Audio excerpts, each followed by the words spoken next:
Bismillahirrahmanirrahim. Assalamualaikum warahmatullahi wabarakatuh. Waalaikumsalam warahmatullahi wabarakatuh. Rabbi shrah li sadri wa yassir li amri wahlul 'uqdatam min lisani yafqahu qawli. Alhamdulillahilladzi ahyana ba'dama amatana wa ilaihi nusyur.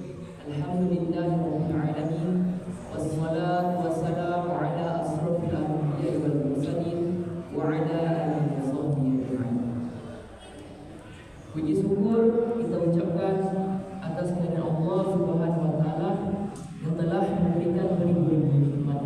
Nikmat iman, nikmat Islam, nikmat kesehatan dan nikmat kesempatan sehingga kita bisa hadir di masjid yang kita cintai ini. Salawat serta salam tercurah kepada Nabi Muhammad sallallahu alaihi wasallam dengan melafazkan Allahumma shalli ala sayyidina Muhammad wa ala ali sayyidina Muhammad. Mudah-mudahan kita semua mendapatkan syafaat beliau di yaumil akhir. Adapun susunan acara kita pada pagi hari ini, yang pertama protokol yang sedang berlangsung, yang kedua pembacaan ayat suci Al-Quran yang akan dibacakan oleh Ibu Nanda Aulia. Kepada beliau waktu dan tempat dipersilakan. Assalamualaikum warahmatullahi wabarakatuh. Waalaikumsalam warahmatullahi wabarakatuh. أعوذ بالله من الشيطان الرجيم. بسم الله الرحمن الرحيم.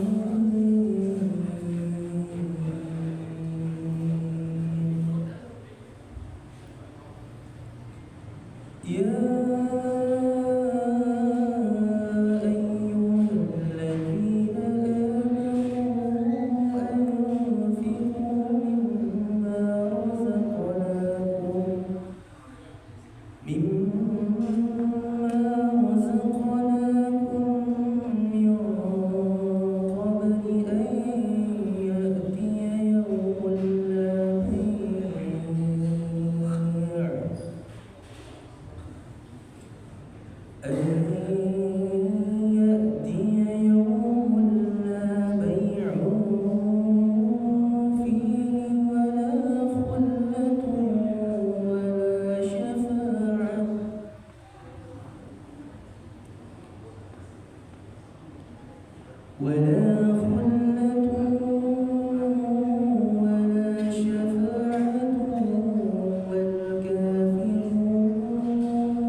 وهو العلي العظيم.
Waalaikumsalam warahmatullahi wabarakatuh. Terima kasih kita ucapkan kepada Ibu Nanda Aulia Rahman SH yang telah membacakan ayat suci Al-Quran.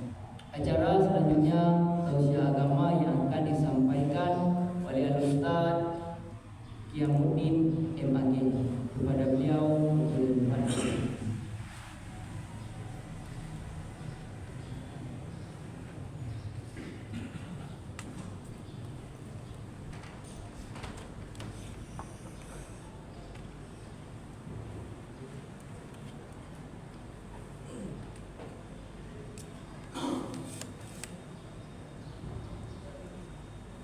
Tes. Bismillahirrahmanirrahim. Assalamualaikum warahmatullahi wabarakatuh. Waalaikumsalam warahmatullahi wabarakatuh. Alhamdulillahirabbil alamin. Wassalatu wassalamu ala asyrafil anbiya'i wal mursalin wa ala alihi wa ashabihi ajma'in. Asyhadu an la ilaha illallah wahdahu la syarika lah. وأشهد أن محمدا عبده ورسوله الذي لا نبي بعده أما بعد رب اشرح لي صدري ويسر لي أمري واحلل عقدة من لساني يفقهوا قولي ولا حول ولا قوة إلا بالله العلي العظيم. Sama-sama kita hormati Bapak Kapolda dan jajarannya, sama-sama kita hormati Bapak Polisi dan Ibu Polwan, hadirin wal hadirat jamaah wirid yang insyaallah dirahmati oleh Allah Subhanahu wa taala. Pada pagi yang berbahagia ini Bapak Ibu, kita bersyukur kepada Allah Subhanahu wa taala. Alhamdulillah diberikan kesempatan, diberikan kehidupan, diberikan kenikmatan dan lain sebagainya sehingga kita bisa menjalani aktivitas kita dalam kehidupan ini. Semoga dengan kita yang bersyukur Allah panjangkan umur kita, Allah sihatkan badan kita, Allah luas dan berkah rezeki kita dan dimudahkan melaksanakan ibadah kepada Allah hendaknya. Amin. Amin ya rabbal alamin. Kemudian selawat dan salam hendaklah selalu tercurah kepada Rasulullah Muhammad sallallahu alaihi wasallam dengan doa Allahumma shalli ala sayyidina Muhammad wa ala ali sayyidina Muhammad. Bapak, Ibu, saudara jemaah wirid yang berbahagia, pada kesempatan waktu yang terbatas ini kita akan berbicara tentang hindarilah 3 perkara dengan 3 cara. Hindarilah 3 perkara dengan 3 cara. Nasihat ini kita ambil dari ungkapan Malik bin Dinar. Malik bin Dinar ini merupakan para ulama yang hidup di masa tabi'in. Beliau banyak belajar kepada para sahabat dan merupakan salah satu ulama yang paling zuhud di masanya. Dan nasihatnya ini tertuang dalam kitab Nasaihul Ibad karya Ibnu Hajar Al-Asqalani dan disarah oleh Muhammad bin Umar Al-Jawi dalam kitabnya. Sehingga kata beliau mengatakan, ketika seseorang itu beriman, maka hindari 3 perkara dengan 3 cara. Yang pertama adalah al-kibru bit-tawaddu'i, sifat sombong dengan cara tawadhu. Sehingga Muhammad bin Umar Al-Jawi memberikan penjelasan, sombong ini dipahami dengan kita merasa melihat diri kita itu mulia dan melihat orang lain hina, sehingga kita menjadi sombong. Faktor yang menyebabkan orang sombong itu diantaranya adalah kedudukan. Merasa kedudukan kita lebih tinggi, jabatan kita lebih tinggi, gaji lebih tinggi, rumah lebih mewah, mobil lebih mewah, orang lain rendah. Nah, maka ketika ada kita merasa kita lebih tinggi, lebih mulia, orang lain hina, berarti itu adalah sombong. Maka cara mengatasinya itu adalah dengan cara tawadhu. Tawadhu itu kebalikan dari sombong. Apa itu tawadhu? Merasa diri kita lebih hina dan orang lain lebih mulia. Hina dalam artian bahwa kita ini memiliki kekurangan. Kalau tidak kekurangan harta, bisa jadi kekurangan ibadah, kekurangan ini, kekurangan ini. kemudian menganggap orang lain mulia. Bisa jadi orang lain itu kurang dari segi ini tapi dia lebih dari segi ini. Mungkin rendah dari segi ini tapi utama dari segi ini, sehingga tidak ada kita merendahkan orang lain. Hadirin wal hadirat yang berbahagia, kalaulah sifat sombong ini kita pelihara, kemudian kita meninggal dalam keadaan sombong, maka kita, kata Rasul, tidak akan pernah masuk surga. Dalam hal ini Rasul pernah bersabda, la yadkhulul jannata man kana fi qalbihi misqalu dzarratin minal kibr. Tidaklah akan pernah masuk surga orang yang di dalam hatinya ada sifat sombong walaupun sebesar biji sawi. Maka dalam hal ini, maka lawan atau cara untuk mengatasi kesombongan ini adalah tawadu. Dalam hal ini juga Allah informasikan bagaimana mulianya hamba Allah yang tawadu ini dalam surah Al-Furqan ayat 63. A'udzubillahi minasyaitonir rajim. Bismillahirrahmanirrahim. Ibadur rahmanil ladzi yamshuna fil ardi maraha. Yamshuna fil ardi hauna. Wa idza khatabahum dan apabila dia berbicara jahilun kepada orang bodoh, apa yang dilakukan? Qalu salama, dia memberikan keselamatan. Maka hamba Allah yang tawadu ini atau hamba Allah yang utama, yang hamba Allah yang maha pengasih maha penyayang ini adalah ketika dia berjalan di muka bumi ini, dia dengan rendah hati. Apabila ada orang bodoh, orang yang tidak tahu menghina dia tetap mendoakan. Hadirin yang berbahagia, maka yang kedua adalah apa yang kita lakukan menurut nasihat ini. Yang kedua adalah wal hirsu, dan rakus bil qanaati, dengan cara qanaah, merasa cukup. Jadi hindarilah sifat rakus dengan merasa puas.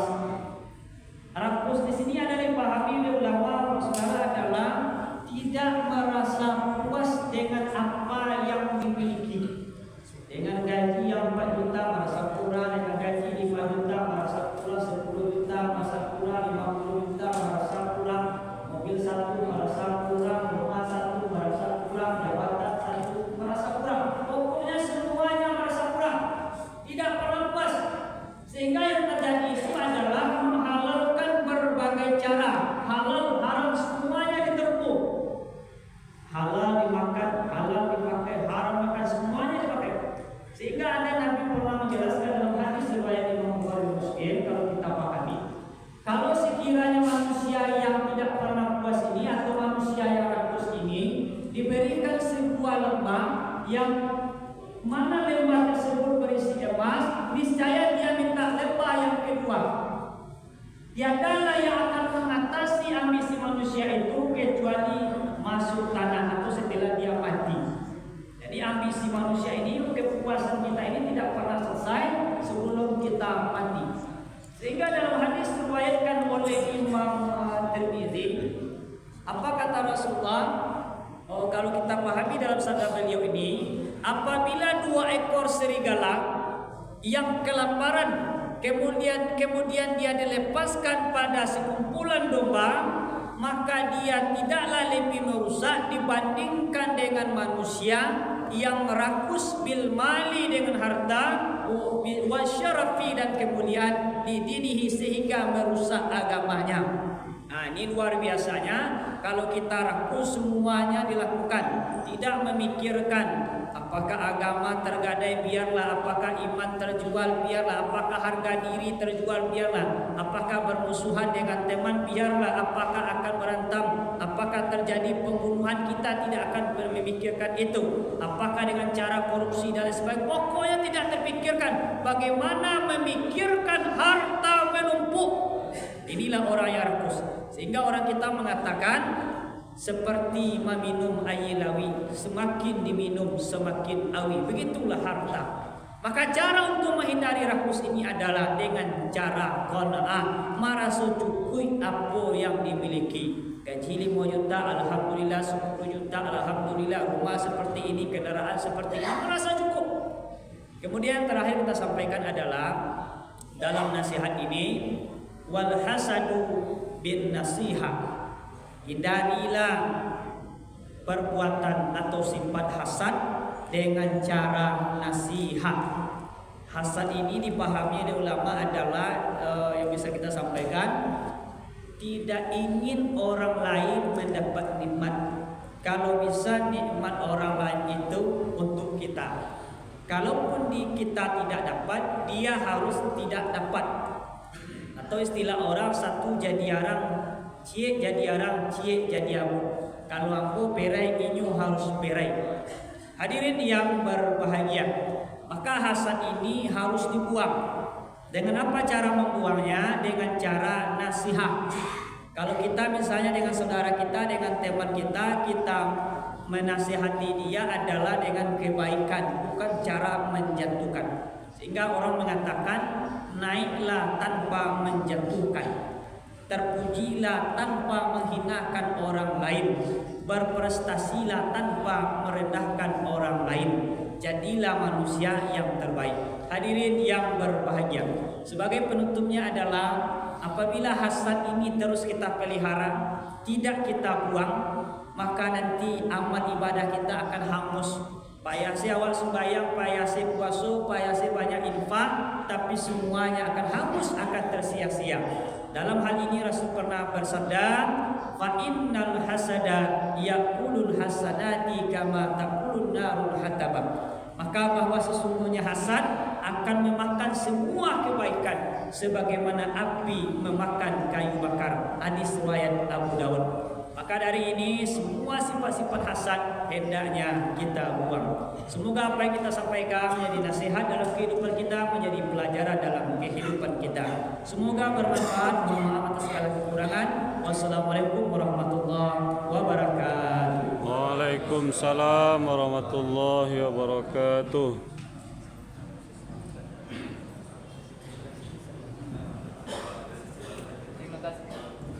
Terima kasih kita ucapkan kepada Ustaz yang telah menyampaikan tausiah agama di hadapan kita bersama. Mudah-mudahan kita semua dapat mengamalkannya dalam kehidupan sehari-hari. Dengan berkaitan tausiah beliau, berikutlah acara kita pada pagi hari ini. Saya sebagai moderator mohon undur diri. Banyak maaf. Wabillahi taufiq wal hidayah. Wassalamualaikum warahmatullahi wabarakatuh. Waalaikumsalam warahmatullahi wabarakatuh.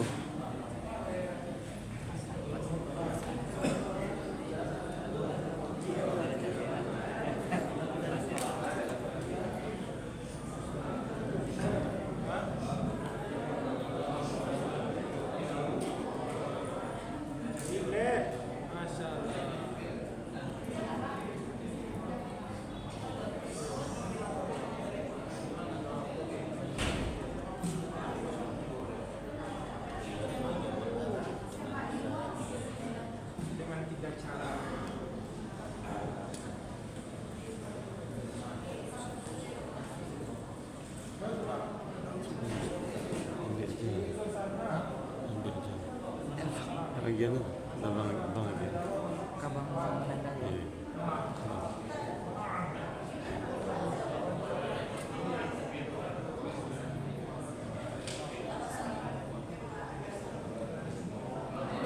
Alhamdulillahirabbil alamin. Assalamualaikum warahmatullahi wabarakatuh.